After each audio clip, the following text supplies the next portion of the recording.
So despite this being a PlayStation YouTube channel, we really don't talk about the PSP too much. Now, I did do a documentary on the PSP like 2 months ago, and you should certainly watch that, but we should do more. And honestly, the only reason why we don't is because I lost my AC adapter so long ago, so I haven't played one in like 5-6 years. However, I went through a drawer the other day, a mess of cables, and sure enough, my PlayStation Portable charging adapter was in there. And so I ran right to my shelf, and it's been in plain view in all these videos over the years, but right behind my PlayStation Vita TV is my original launch unit from 2005 with the same slip cover that it was supplied, and it took a charge just fine, which was awesome because I could finally turn it on again and play some games. But in doing so, I kind of realized that, this platform hasn't aged all that well, had a lot of growing pains, and despite on paper it being way more successful than PlayStation Vita, I enjoyed the PlayStation Vita way more. If you remember, I uploaded a somewhat similar video earlier this year discussing why I like the PS3 more than the PS4, and many of you really enjoyed that, considering there are definitely scenarios where an older platform can appeal more to someone over what is considered the latest and greatest. It's not always about the graphics, performance, and technical achievements, but rather the platform's library. And in the PS3's case, it was also its feature set, which to this day, there are still things the PS3 does that PS4 does not. However, when we're talking about Sony's two handhelds, I think the story's different. PSP was absolutely a success for Sony. A lot of people easily lose sight of this given that the Nintendo DS dwarfed the PSP's hardware sales, over 154 million units compared to the PSP's 81 million, but standing on its own, the PSP did great. It was the first real competitor to Nintendo in the portable space. If it weren't for how well the PSP did, Sony would have never pursued PlayStation Vita as a successor, so there's no question that PSP has its place when it comes to being a great gaming device. But finally being able to play PSP again re-solidifies what I've felt since the moment I first played PlayStation Vita, which is that PSP was never fully realized and tried to do too much in a really weird period of time. We have to think about the original vision Sony had for PSP. The first informal reveal of the hardware during Sony's 2003 E3 press conference vowed that it would be the ultimate multimedia device. The father of PlayStation famously called it the Walkman of the 21st century.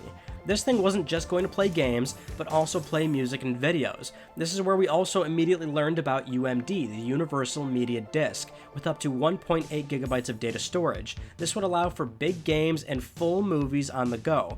And while this was an incredible feat for its time, this ultimately became one of the PSP's drawbacks. UMD Movie being one of the first to go, Sony was hoping UMD Movie would be a massive success, with everyone carrying PSPs and watching movies.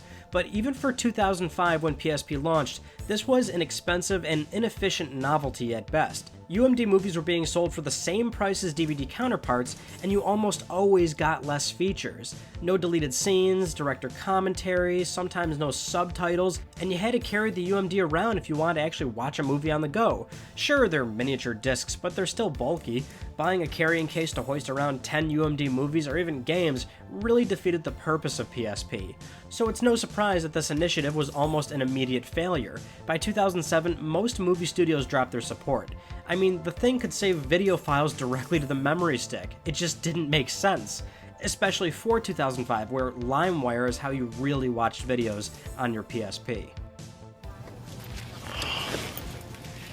PSP, huh?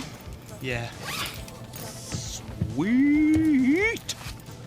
That thing morphs. That's oh, it will morph. It's morphing. That morphed. It morphed. Dude, you can shoot that thing? Shoot that thing. Force field. Get the force field. Get up in there and shoot that. Drop a cluster bomb. Cluster bomb. Bash the tree. Cluster bombs. Cluster bomb. Ugh.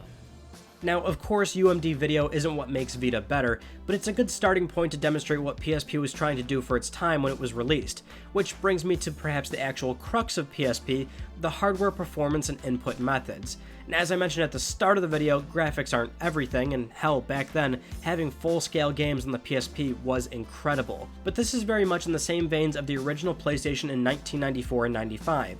Amazing for its time, but doesn't hold up today. This is a point of contention I've seen a lot lately when discussing the PS1, and for good reason. PS1 is just in this weird place now where it can be respected for what it was, but going back to try and play certain games is really tough. The polygonal designs can be overbearing, and certain gameplay mechanics are now deemed frustrating and hard to deal with.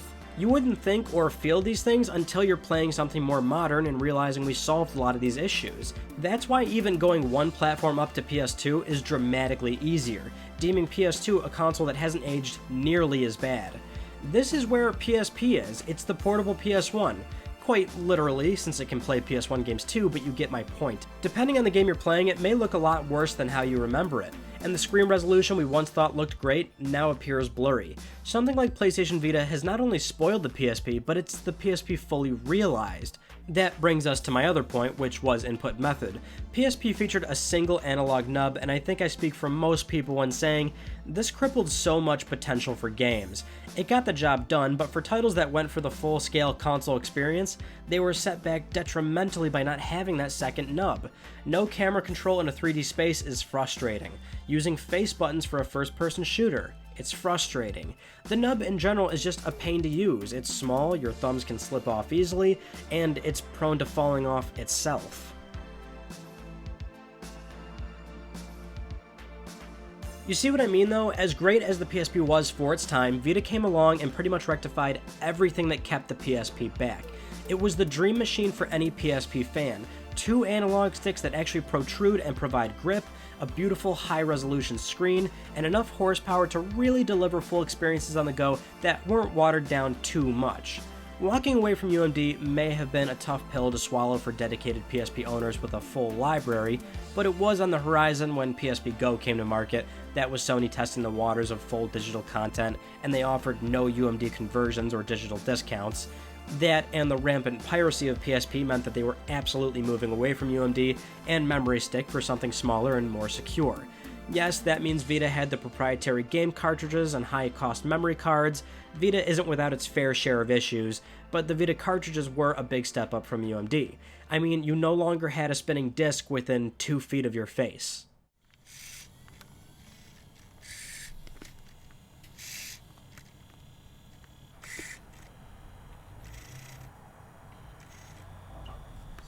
But it's like I've been saying, PSP was just taking on more than it could really handle. Now, if you don't remember, the first real iteration of Remote Play was PSP with PS3, and make no mistake, this was insane back then. Yeah, this wasn't new technology, PCs could stream their screens to other devices back then, but it was unheard of in consoles and portables. You could stream the PS3 screen to your PSP. You could even access your PS3 remotely from any part of the world, and that's dope as hell. And yet you couldn't really do much with it. It was the gaming world's coolest consumer tech demo at best. All you were able to do was access the PS3's files and message friends, and assuming you were remotely watching a video, the picture quality was very poor. Some downloadable PSN games for PS3 were playable, and even the full retail game Layer was playable, which is hilarious given Layer was built upon 6-axis motion controls, but nope, that little analog nub can take control of the dragon on PSP.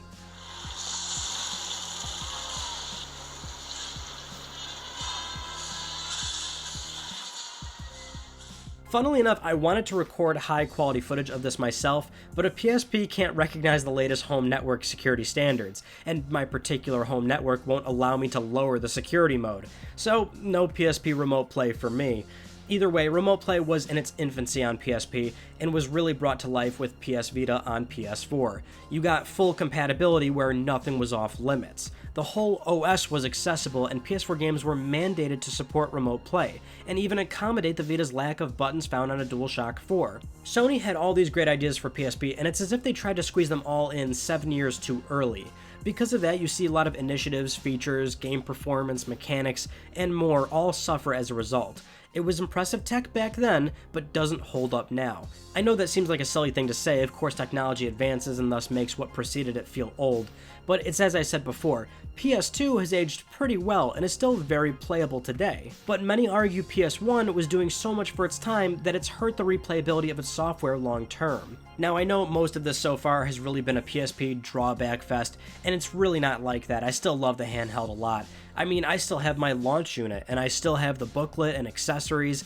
I even still have the free copy of Spider-Man 2 on UMD that every launch PSP came with. And you know why we can't be together. Spider-Man will always have enemies. I can't let you take that risk. The real PSP love, though, it's in the games. From full-scale God of War entries to excellent spin-offs, Grand Theft Auto, a good selection of console ports, you really can't go wrong. And assuming you don't have a massive UMD collection and you're considering going all digital, then, well, you know where this is going. A Vita can play digital PSP games, and best of all, it has OS-level support to remap controls to that second analog stick. FPS games are now truly an FPS on Vita. And sure, you could use a DualShock 3 on a PSP, but sometimes you don't want to do that and you actually want to play the FPS on the hardware natively. See, Vita is a jack of all trades in the portable landscape. If you're really deep into the PlayStation ecosystem, you can download PS Minis, PSP games, PS1 games, all the native Vita games, to which there is also a great library. Are you a PS Plus member? Have you been downloading the freebies? You've probably got tons of free Vita games that are cross-play, cross-buy, and cross-save enabled. The real tragedy is that the PlayStation Vita is by all accounts a commercial failure, selling a little over 1/8 of what the PSP did. But even with those abysmal sales and Sony's lack of support to give the platform a booster shot, developers and fans kept it alive and well for a full life cycle, which, if you think about, is quite odd. History has shown that failing hardware is sent out the door in 2 years at the most. Vita today still gets game releases, and it officially launched late 2011. This is really just a situation where playing games on PSP has been made mostly irrelevant with PS Vita offering that. It just sucks that there's a lot of UMD games that aren't available on the PlayStation Store, so depending on what you're looking to play, you won't really have a choice. Unless you want to get into custom firmware or emulators, things like that. Those aren't terrible options either if that's what you're into, but you can call me old-fashioned because I still enjoy playing games on the original hardware. It's just that in the PSP's case, it was a good reminder of how far we've come. Some consoles and games can stand the test of time, but for PSP, it can be hit or miss. I guess that's why Sony called it PlayStation Vita, because Vita means life. Thank you so much for watching this video. I hope you've enjoyed it because it really did take quite a long time to make, just only because I played my PSP more than making the video itself, and now as contradictory as this sounds, I'm going to go watch Kung Fu Hustle on UMD because that's the only place I own it. If you haven't yet, please subscribe for the best PlayStation news, reviews, and updates that are here on YouTube. You can follow me on Twitter at Mystic Ryan, and I will see you all in my next video. You take it easy.